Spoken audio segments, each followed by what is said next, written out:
Good afternoon.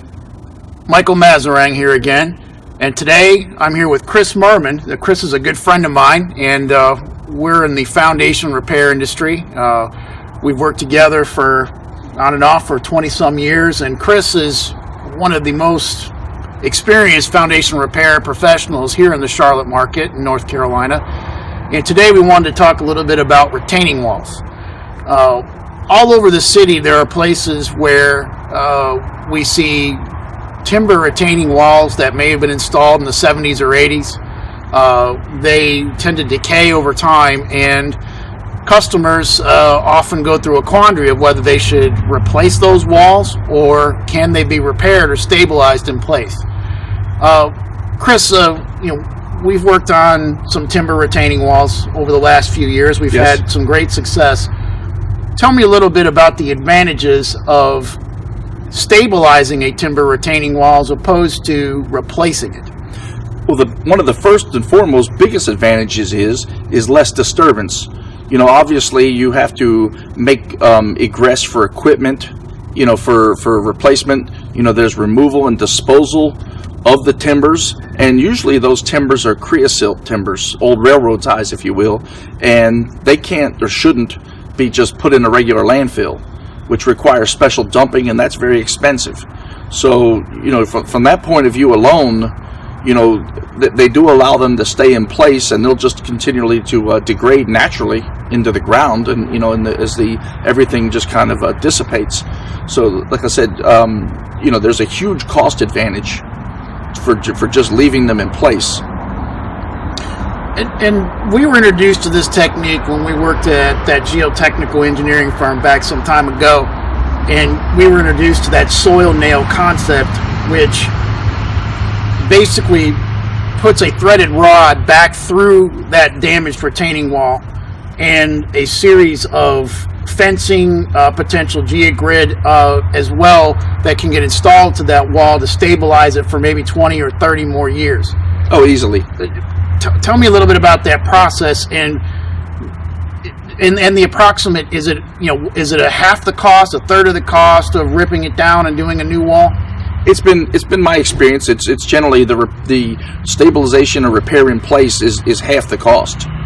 Generally, but sometimes even much greater, even a 75% savings. Because let's just say that the wall is in a tight access area, and either you're going to pay someone to hand carry everything out, or you're going to be taking down trees, tearing down fences, removing whatever's necessary to cut a road in or a small ramp in for equipment. So, like I said, it can be significant savings there. You bring up limited access drilling, which is one of your big specialties. Absolutely. And, just for example, like the wall we just looked at the other day, no access, almost impossible to get a piece of equipment in there. Tell the audience here, what is it? How exactly do you get by that impediment? What kind of equipment do you use? And how do you install the repair in that limited access situation?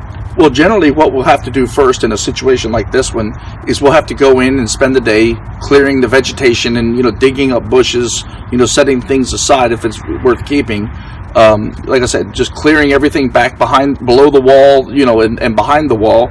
And then literally we would be setting up scaffolding, and then mobile scaffolding or mobile units where we can work around and take the small drilling equipment and hand carry it piece at a time up and set it up and start drilling in the anchors through the wall, one at a time. Yes, it is arduous and it is tedious, but like I said, there's a huge advantage in doing that, because when we're done, the only thing you've really had there is foot traffic.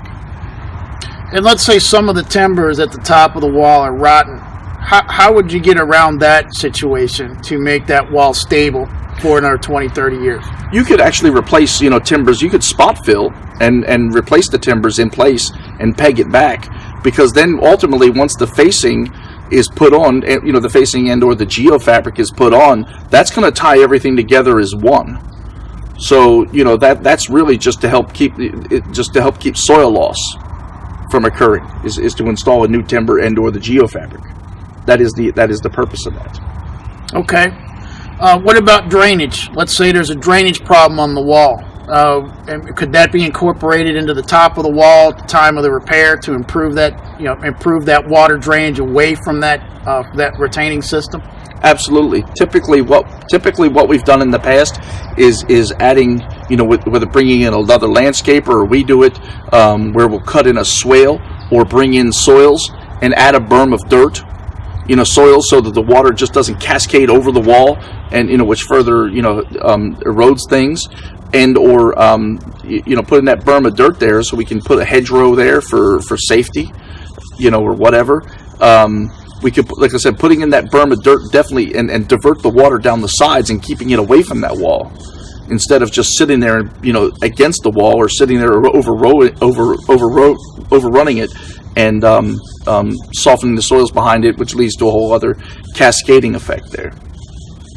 Okay. Well, I mean, of course, each situation needs to be calibrated, on a case-by-case situation to see if it's a good candidate for the stabilization. Doing the soil nails combined, with the fencing, and even doing the vegetative wall type of situation that we were introduced to. But certainly, if you're a property manager or a homeowner that has a sloping lot, and there is a old retaining wall on your property that needs to be stabilized, we'd love the opportunity to meet you, and we can have a phone conversation with you, and then decide if that's appropriate for a site visit. But we'd love to schedule time to talk with you and potentially come see you. Again, this is Chris Merman at Piedmont Foundation Repair. My name's Michael Mazarang. And we've been around the industry since the early 90s, and we'd love to share our expertise with you. You can call me at 704-787-6972, or call Chris at 704-401-4111, or you can visit us on the web too. We're pretty easy to find. Just put Piedmont Foundation Repair in your browser, or my website is Specialty Foundation Repair. And you can find us that way. Send us a message through our website. So we do appreciate you watching today, and we look forward to talking to you more about retaining walls, the timber retaining walls, or any masonry retaining wall that you might have trouble with. Certainly, we can certainly help with these applications as well. So we do thank you, and hope you have a good afternoon. Thank you.